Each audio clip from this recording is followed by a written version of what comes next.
আসসালামু আলাইকুম। আজকে সকালে ঘুম ভাঙছে, বাইরে যে কনস্ট্রাকশনের কাজ চলতেছে সেটার সাউন্ডের কারণে। যেহেতু আজকে সকালে একটু তাড়াতাড়ি ঘুম ভাঙছে, তাই ভাবলাম যে আজকে আমার মর্নিং রুটিনটা তোমাদের সাথে শেয়ার করি। মর্নিং রুটিন আজ আমি সকালে কি করি, প্লাস হচ্ছে আমি স্কিন কেয়ার রুটিনে কি ইউজ করি সেগুলাই আর কি। সো ফার্স্টে আমি ঘুম থেকে উঠে হচ্ছে চুলটা ভালো করে কম করে নেই, যেহেতু আমি রাতের বেলায় বেনি করে ঘুমাই।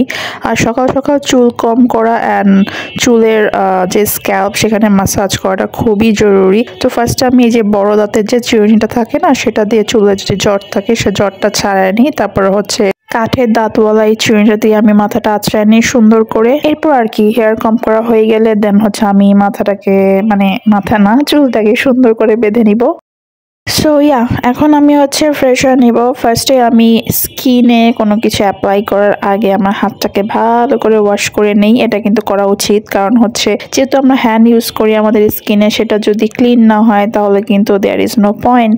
রাতেও ব্রাশ করি আর সকালেও ব্রাশ করি, উইচ ইজ ভেরি ইম্পর্টেন্ট। এখন আমি ফেস ওয়াশ ইউজ করবো, সেজন্য আমি ফেসটাকে সুন্দর করে আগে পানি দিয়ে ওয়েট করে নিলাম। এরপর হচ্ছে আমি নিউট্রিজেনার এই ফেস ওয়াশটা রাইট নাও ইউজ করতেছি। এটা আমার স্কিনে ভালোই স্যুট করছে।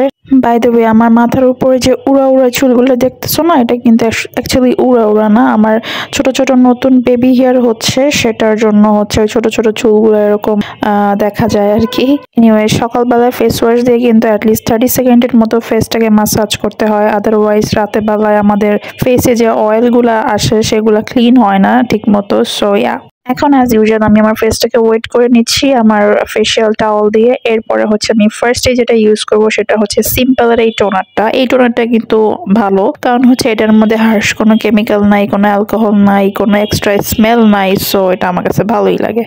টোনার আমি কটন প্যাড দিয়েও ইউজ করি, বাট হাত দিয়ে মুখে ট্যাপ করে ইউজ করতে আমার বেশি ভালো লাগে, আর সকাল সকাল এটা একটা রিফ্রেশমেন্ট ফিলিং দেয়। সো তো এরপরে হচ্ছে আমি অ্যাজ এ ময়শ্চারাইজার একটা জেল ইউজ করতেছি। তোমরা এর বদলে যে কোনো ময়শ্চারাইজারও ইউজ করতে পারো। এই জেলটাও আমার কাছে অনেক ভালো লাগে। এটা হচ্ছে বালগেরিয়ান পিঙ্ক রোজ জেলি। এটাও স্মেলটা অনেক বেশি সুন্দর, আর এটা আমার ফেসে খুব সুন্দরভাবে স্যুটও করছে।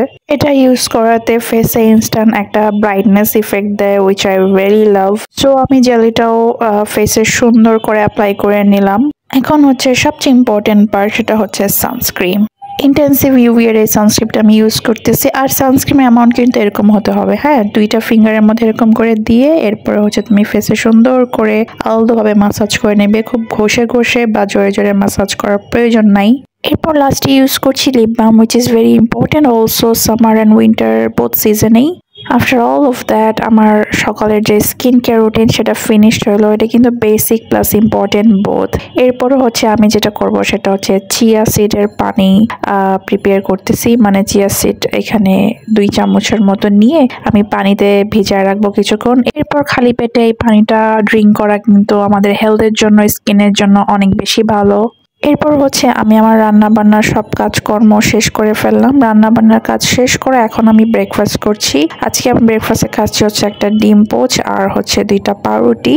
সো ব্রেকফাস্ট করার আগে আমি এখন যেটা খাচ্ছি সেটা কিন্তু নর্মাল কোনো পানি না, এটা হচ্ছে ডাবের পানি। ডাবের পানি খালি পেটে ভরা পেটে সবকিছুতেই খেলে আমার মনে হয় অনেক বেশি ভালো আমাদের হেলথের জন্য প্লাস স্কিনের জন্য। সো এটাই ছিল আমার মর্নিং এর রুটিন। আজকের ভিডিওটা এখানেই শেষ করছি। আল্লাহ হাফেজ।